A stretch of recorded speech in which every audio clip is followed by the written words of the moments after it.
என்ன சொன்னீங்கன்னா ஸ்டார்ட் பண்ணலாம்ண்ணா.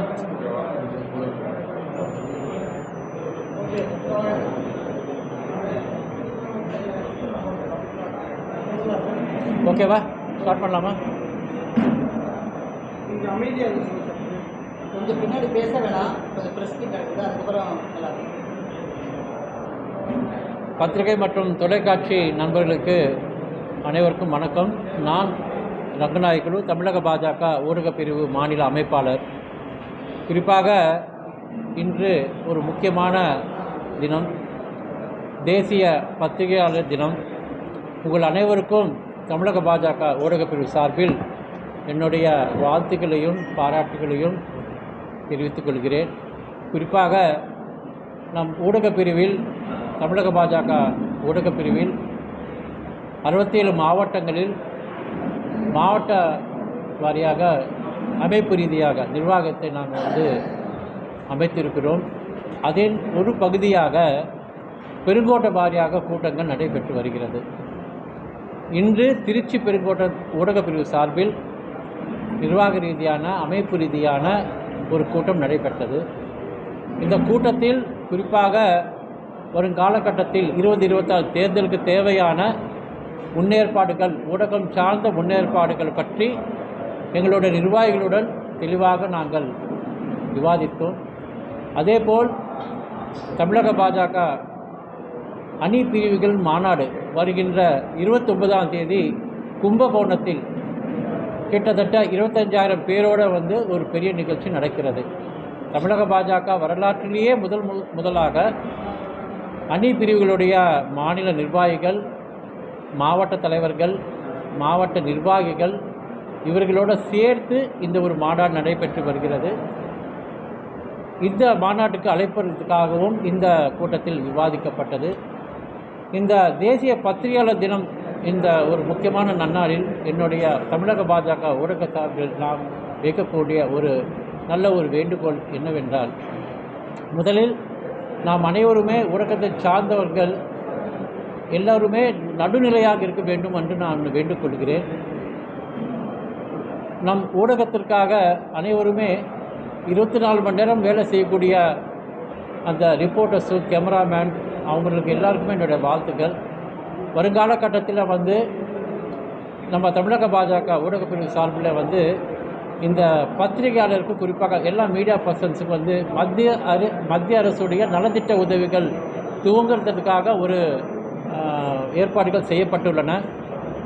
எல்லோருமே இருக்கக்கூடிய ரிப்போர்ட்டர்ஸ் யாராக இருந்தாலும் சரி, எல்லாருமே மெயின் மீடியாவில் இருக்க மாட்டாங்க, மெயின் பேப்பரில் இருக்க மாட்டாங்க. ஆனால் ஊடகத்துக்காக வேலை செய்கிறவர்கள் எல்லா விதமான பிளாட்ஃபார்மில் ஒர்க் பண்ணுறாங்க. தமிழ்நாடு முழுக்க எங்கிட்ட இருக்கக்கூடிய ஊடகப் பிரிவுகளுடைய நிர்வாகிகள், நான் சொல்கிறது ரிப்போர்ட்டர்ஸ், கேமராமேன், அந்த மாதிரி பார்த்திங்கன்னா ஒரு 10,000 பேர் எங்கிட்ட டேட்டா இருக்குது, எங்கிட்ட ஆல்ரெடி இருக்குது. ஸோ இது குறிப்பாக எல்லோருக்குமே சேர்ந்து தான் மத்திய அரசு திட்டங்கள் நாங்கள் கொண்டு வரதுக்காக முயற்சி பண்ணிட்டு இருக்கோம். கூடிய சீக்கிரமே மாண்புமிகு மத்திய இணையமைச்சர் திரு முருகன் அவர்களோட பேசி தமிழ்நாட்டில் இருக்கக்கூடிய ஊடகங்களுக்கு, குறிப்பாக அங்கே நிர்வாகிகளுக்கு அந்த ரிப்போர்ட்டர்ஸ்க்கு எல்லாருக்குமே நலத்திட்ட உதவிகள் பண்ணுறதுக்கு நாங்கள் அறிவிப்போம். இது ஒன்று. அதே போல் நாங்கள் ஊடகங்கள் கேட்டுக்கொள்வது, நடுநிலையாக இருக்கிறது ஒரு பக்கம் இருந்தாலும் சரி, குறிப்பாக தொடர்ந்து பாரத பிரதமரை தொடர்ந்து இழிவாக பேசக்கூடிய அந்த கார்ட்டூன் எங்களுக்கு உண்மையிலே கண்டிக்கத்தக்கது. ஆனந்த விகடன், அந்த விகடன் குழுமம் அவங்களுக்கு நீங்கள் ஒரு கார்ட்டூன் பார்த்துருப்பீங்க. அது மனசில் என்ன நினச்சிட்டு அவங்க பண்ணாங்கன்னு எனக்கு தெரியாது. இதை மரியாதைக்குரிய மாநில தலைவர் திரு நயினா நாகேந்திரன் அவர்கள் மற்றும் அனைவரும் இதை நாங்கள் கண்டிக்கிறோம். விகடன் குழு தொடர்ந்து பாஜகவை தேசிய தலைவர்களை இழிவுபடுத்தும் அந்த செயல்பாடுகளை குறைத்துக்கொள்ள நாங்கள் வேண்டுகிறோம் சொன்னதை விட கட்டளையிடும் சொல்லலாம். ஏன்னா அவங்க ஒரு லிமிட்னு ஒன்று இருக்குது. அந்த லிமிட்டை தாண்டு பண்ணுறப்போ எல்லாருக்குமே அது ஒரு தப்பான விஷயமாக தோன்றுது. அதை நாங்கள் கண்டிக்கிறோம். அதே போல் இன்று இந்த மரியாதைக்குரிய ஒரு நடிகர் விஜய் அவர்கள் எஸ்ஐஆருக்காக ஒரு ப்ரொடெஸ்ட் பண்ணியிருக்காங்கன்னு கேள்விப்பட்டேன். நான் முதல்ல ஒரு தமிழ்நாடு ஃபுல்லாக ஒரு ஆர்ப்பாட்டம் பண்ணுறப்போ எந்த ஒரு கட்சிக்காக இருந்தாலும் சரி, அந்த தலைவர் முன்னெடுத்து வரணும். இன்றைக்கி நடந்த எந்த ஒரு ஆர்ப்பாட்டத்திலும் எனக்கு தெரிஞ்சு விஜய் அவர்கள் வரல. அதுவே அது பெரிய ஒரு தவறான விஷயம். சாருக்காக இவங்க ஆர்ப்பாட்டம் பண்ணுறதே வந்து தவறான விஷயம் நான் சொல்ல வரேன். உங்களுக்கு எல்லாருக்கும் தெரிஞ்சிருக்கும், பீகாரில் வந்து எந்த அளவுக்கு மாற்றம் வந்தது உங்களுக்கு தெரியும். எந்த அளவுக்கு வந்து இவங்க வந்து எதிர்கட்சிகள் அதை எதிர்த்தாங்கன்னு தெரியும். அதை தாண்டி வந்து டோட்டலாகவே வந்து அந்த ஸ்வச் பாரத்னு சொல்கிற மாதிரி வந்து ஸ்வச் ஓட், இது பேர் வந்து ஸ்வச் ஓட்டு. இந்த வாக்காளர்கள் பட்டியல் வந்து தூய்மையாக மாற்றி உண்மையான வாக்காளர்களுக்கு வந்து அந்த வாக்களிக்கும் உரிமை வந்து பெற்றுத்தந்தது எஸ்ஐஆர். அந்த எஸ்ஐஆர் பற்றி தெரியாத தரமாகவே மக்களிடையே ஏதாவது ஒரு விஷயத்தை கொண்டு போகணும்னு சொல்லி விஜய் அவர்கள் செய்வது வந்து அது கண்டிக்கத்தக்கது தான். எதிர்கட்சிகள் வந்து திமுகவையும் இல்லை இந்தியா கூட்டணி சார்ந்த கட்சிகள் வந்து எதிர்ப்பு தெரிவிக்கிறதுக்கு பண்ணலாம், அவங்களுக்கு உரிமை இருக்குது, நான் இல்லைன்னு சொல்ல வரல. ஆனால் முழுமையாக எஸ்ஐஆர் பற்றி தெரியாத அளவுக்கு வந்து அவங்க வந்து இழிவான அரசியல் பண்ணுறாங்கன்னு என்னோட குற்றச்சாட்டு. இதை தாண்டி நீங்கள் ஏதாவது கேள்விகள் கேட்கணும்னு கேட்கலாம்.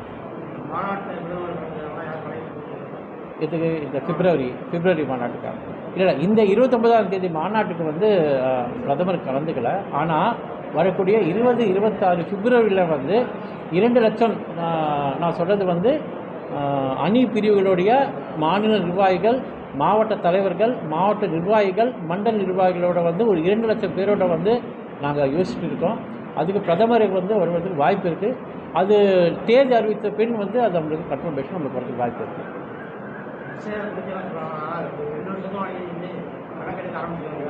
இல்லை இதெல்லாம்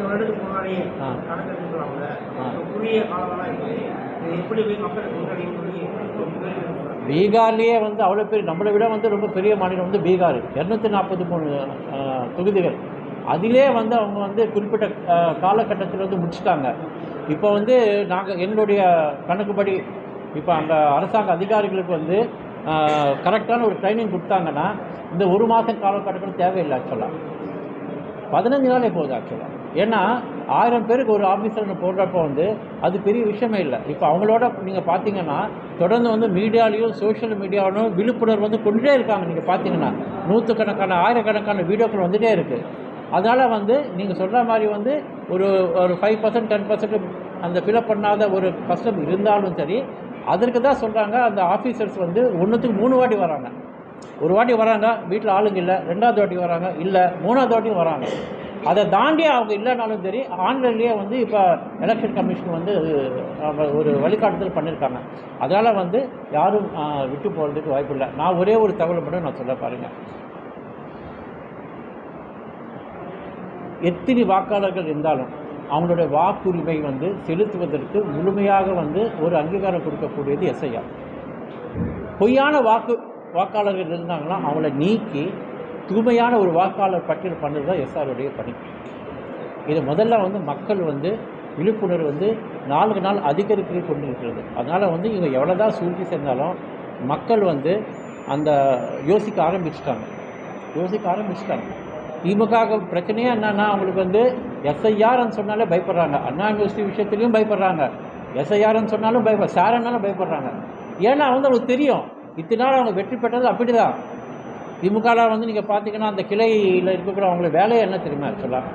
இப்போ எங்கள் மாதிரி வந்து மக்களை போய் சந்திக்கிறதுல அவங்களுக்கு இல்லை. அவங்களுக்கு எல்லாம் என்ன வேலைன்னா அந்த கிளையில் வந்து அவங்க நிர்வாகிகள் 10 பேர் இருந்தாங்கன்னா அந்த 100 வீடு இருக்கும், இல்லை 150 வீடு இருக்கும். ஒருத்தருக்கு 15 வீடு கொடுத்துருவாங்க. அங்கே யார் இருக்காங்க, யார் வந்து டெத் ஆனாங்க, யார் வந்து ட்ரான்ஸ்ஃபர் ஆனாங்க, பட்டியல் கையில் வச்சுருப்பாங்க.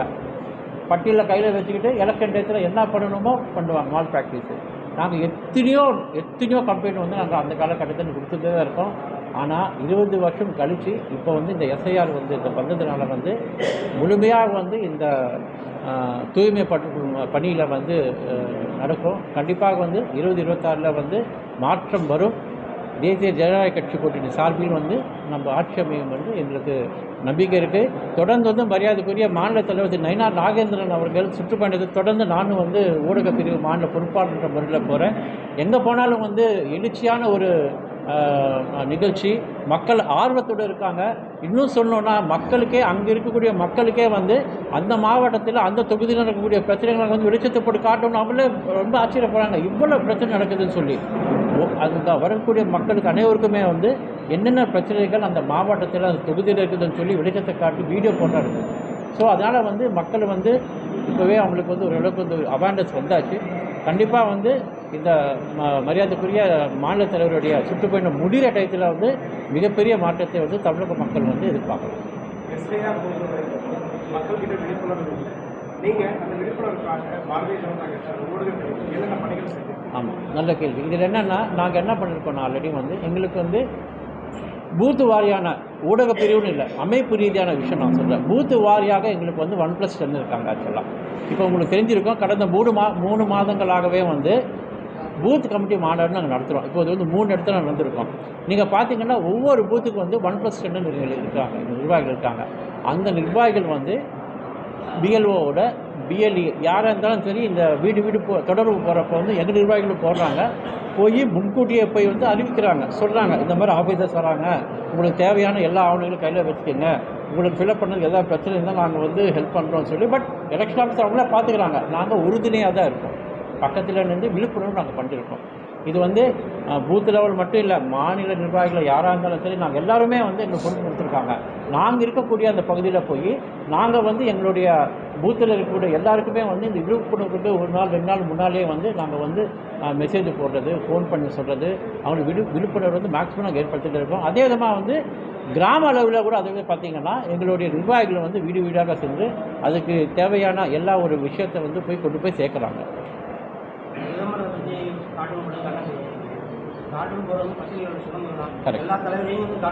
கரெக்ட். காரணம் நான் சொல்ல கேளுங்க. இப்போது ஒரு விஷயத்தை வந்து நம்ம சொல்லக்கூடிய ஒரு விதம் ஒன்று இருக்குது. கார்ட்டூன் போடுறது இப்போ இந்த காலகட்டத்தில், அந்த காலகட்டத்தில் வந்து எல்லாருமே கார்ட்டூன் போடுவாங்க, நல்லன்னு சொல்ல வரல. ஆனால் ஒரு பிரதமரை வந்து இழிவுபடுத்துறதுக்கு ஒரு லிமிட் ஒன்று இருக்குது. அதில் வந்து ஒரு டபுள் மீனிங் வர மாதிரி அதனுடைய வந்து அவருடைய கேரக்டர் அசாசினேஷன் பண்ணக்கூடாது. இதே ஒரு பிரதமரை வந்து நம்ம பாரத திருநாட்டில் சுதந்திரம், டெமோக்ரஸி, இந்தளவுக்கு வந்து நம்ம சுதந்திரம் கொடுக்குறோம். வெளிநாட்டில் பார்த்திங்கன்னா இதே மீடியா வந்து ஒரு பிரைம் மினிஸ்டரையோ இல்லை ஒரு பிரசிடெண்ட்டை வந்து இந்த மாதிரி வந்து இழிவாக பேசினா அதனுடைய ரூல்ஸ் அண்ட் ரெகுலேஷன்ஸே வேறு. ஆனால் நம்மளுடைய நாடு ஜனநாயக நாடு.